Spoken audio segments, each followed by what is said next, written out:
দীর্ঘ 2 যুগ পর আগামী 19 জুলাই সোহরাওয়ার্দী উদ্যানে জাতীয় সমাবেশ আয়োজন করতে যাচ্ছে বাংলাদেশ জামায়াতে ইসলামী। এ উপলক্ষে নানাবিধ প্রস্তুতি গ্রহণ করেছে দলটি।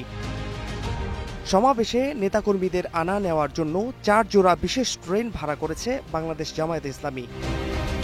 দলটির আবেদনের প্রেক্ষিতে 4 জোড়া বিশেষ ট্রেন পরিচালনার অনুমোদন দিয়েছে বাংলাদেশ রেলওয়ে। বিষয়টি কেন্দ্র করে সামাজিক যোগাযোগ মাধ্যমে আলোচনা সমালোচনার ঝড় উঠেছে। রেলওয়ের বিরুদ্ধে নিয়ম লঙ্ঘনের অভিযোগও তুলেছে কেউ কেউ। জামায়াতের ট্রেন ভাড়ার বিষয়ে সরকারের করণীয় পদক্ষেপের সমালোচনা করে নিজের ফেসবুকে এক স্ট্যাটাস দিয়েছেন প্রবাসী সাংবাদিক জুলকারনাইন সায়ের। ফেসবুক স্ট্যাটাসে জামায়াতের 4 জোড়া ট্রেন ভাড়ার আবেদন ও বাংলাদেশ রেলওয়ে কর্তৃপক্ষ অনুমোদনের দুটি ছবিও পোস্ট করেন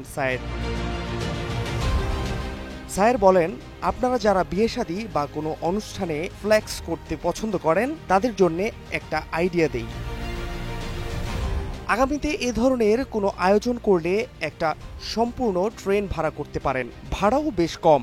আপাতত জানা গেছে ঢাকা সিরাজগঞ্জ 1 জোড়া ট্রেনের ভাড়া আসে 4 লক্ষ টাকার মতো, আর ঢাকা রাজশাহী 1 জোড়া ট্রেনের ভাড়া আসে 12 লক্ষ টাকা।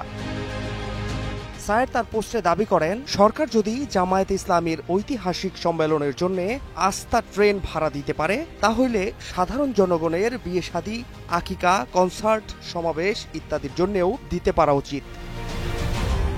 রেলওয়ে কর্তৃপক্ষ বলছে, জামায়াতে ইসলামীকে ট্রেন ভাড়া দেওয়াতে স্বাভাবিক নিয়মের কোনো প্রকার ব্যত্যয় ঘটেনি। অতীতে বাংলাদেশ রেলওয়ে কর্তৃক বিভিন্ন রাজনৈতিক দলের বড় কর্মসূচি উপলক্ষে তাদের আবেদনের প্রেক্ষিতে বিশেষ ট্রেন পরিচালনার নজির রয়েছে। সমাবেশ উপলক্ষে জামায়াতে ইসলামী 4 জোড়া এ বিশেষ ট্রেনের প্রায় 32 লাখ টাকা ভাড়া অগ্রিম পরিশোধ করেছে বলে নিশ্চিত করেছে রেলওয়ে কর্তৃপক্ষ।